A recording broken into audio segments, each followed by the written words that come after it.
ನಾನು ನಿಮ್ಮ ಸಿಂಪಲ್ ಶಿವ್ ಮಾತಾಡ್ತಾ ಇರೋದು. ಶನಿವಾರ ಭಾನುವಾರದ ಎಪಿಸೋಡ್ನಲ್ಲಿ ಇಬ್ಬರು ಕಂಟೆಸ್ಟೆಂಟ್ ಮನೆಯಿಂದ ಆಚೆ ಬಂದಿದ್ದಾರೆ, ಸೂರಜ್ ಅವರು ಮತ್ತು ಮಾಳು ಅವರು. ಸೂರಜ್ ಅವರು ವೈಲ್ಡ್ ಕಾರ್ಡ್ ಎಂಟ್ರಿ ಮೂಲಕ ಬಂದಿದ್ದರೂ ಕೂಡ ಉತ್ತಮ ಸ್ಪರ್ಧಿಯಾಗಿ ಆಟ ಆಡಿ ವ್ಯಕ್ತಿತ್ವವನ್ನು ಪಡ್ಕೊಂಡು ಒಳ್ಳೆಯ ಹೆಸರನ್ನು ಕೂಡ ಪಡ್ಕೊಂಡಿದ್ದರು.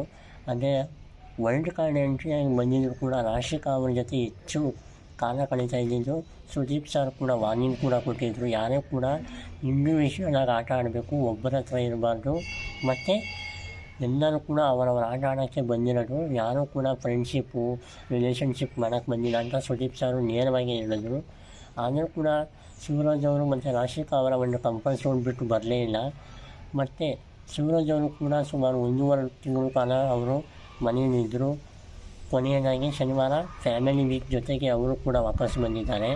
ಅದರ ಜೊತೆಗೆ ಮಾಳು ಉತ್ತರ ಕರ್ನಾಟಕದ ಪ್ರತಿಭೆ ಹಾಡುಗಾರ, ತಮ್ಮ ಹಾಡುಗಳ ಮೂಲಕ ಇಂದಿಗೂ ಕೂಡ ಲಕ್ಷಾಂತರ ಜನರ ಮನಸ್ಸನ್ನು ಗೆದ್ದಿರುವಂಥ ಮಾಳು ಕೂಡ ಮನೆಯಿಂದ ಆಚೆ ಬಂದಿದ್ದಾರೆ. ಸೊ ಮಾಳು ಅಂದಿದ ತಕ್ಷಣ ನಮಗೆ ನೆನಪಾಗೋದು ಅವರ ಒಂದು ವ್ಯಕ್ತಿತ್ವ, ಅವರ ಸೈಲೆಂಟ್, ಅವರ ಇನ್ನೋಸೆನ್ಸ್.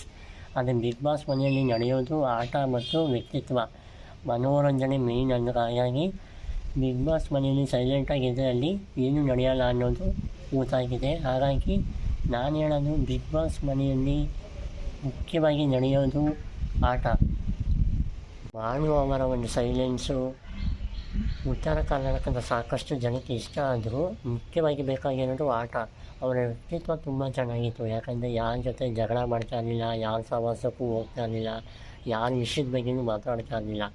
ಆದರೆ ಬಿಗ್ ಬಾಸ್ ಮನೆಗೆ ಬೇಕಾಗಿರೋ ಮನೋರಂಜನೆ, ವ್ಯಕ್ತಿತ್ವದ ಆಟ, ವ್ಯಕ್ತಿತ್ವದ ಜೊತೆಗೆ ಉತ್ತಮ ಆಟ. ಹಾಗಾಗಿ ಮಾಳು ಅವರು ತಮ್ಮ ಆಟ ಆಡೋದ್ರಲ್ಲಿ ಬಿಗ್ ಬಾಸ್ ಮನೆಯಲ್ಲಿ ಸೋತಿದ್ದಾರೆ ಅಂತ ಅನಿಸುತ್ತೆ. ಸುದೀಪ್ ಸರ್ ಕೂಡ ಸುಮಾರು ಸತಿ ಹೇಳಿದ್ರು ತುಂಬ ಒಳ್ಳೆಯವರಾಗೋದು ಬೇಡ ಅಂತ. ಹಾಗಾಗಿ ಮಾಳು ಅವರು ಉತ್ತಮ ಸ್ಪರ್ಧಿಯಾಗಿ ಬಿಗ್ ಬಾಸ್ ಸೀಸನ್ 12 ಮರೆಯೋಕ್ಕಾಗದಿರೋಂಥ ಸ್ಪರ್ಧಿ ಅಂತಲೇ ಹೇಳ್ಬೋದು. ಯಾಕಂದರೆ ಅವರ ಒಂದು ವ್ಯಕ್ತಿತ್ವ ಎಂದಿಗೂ ಮರೆಯೋಕ್ಕಾಗಲ್ಲ. ಹಾಗಾಗಿ ಮಾಳು ಅವರು ಕೂಡ ಮನೆಯಿಂದ ಆಚೆ ಬಂದಿದ್ದಾರೆ. ಅವ್ರಿಗೂ ಒಳ್ಳೆಯದಾಗಲಿ, ಇನ್ನಷ್ಟು ಒಳ್ಳೆಯ ಅವಕಾಶಗಳು ಸಿಗಲಿ, ಸೂರಜ್ ಅವ್ರಿಗೂ ಒಳ್ಳೊಳ್ಳೆ ಅವಕಾಶಗಳು ಸಿಗಲಿ ಅಂತ ಕೇಳ್ತಾ ನನ್ನ ಮಾತನ್ನು ಮುಗಿಸ್ತಾ ಇದ್ದೀನಿ. ಜೈ ಹಿಂದ್, ಜೈ ಕರ್ನಾಟಕ ಮಾತೆ.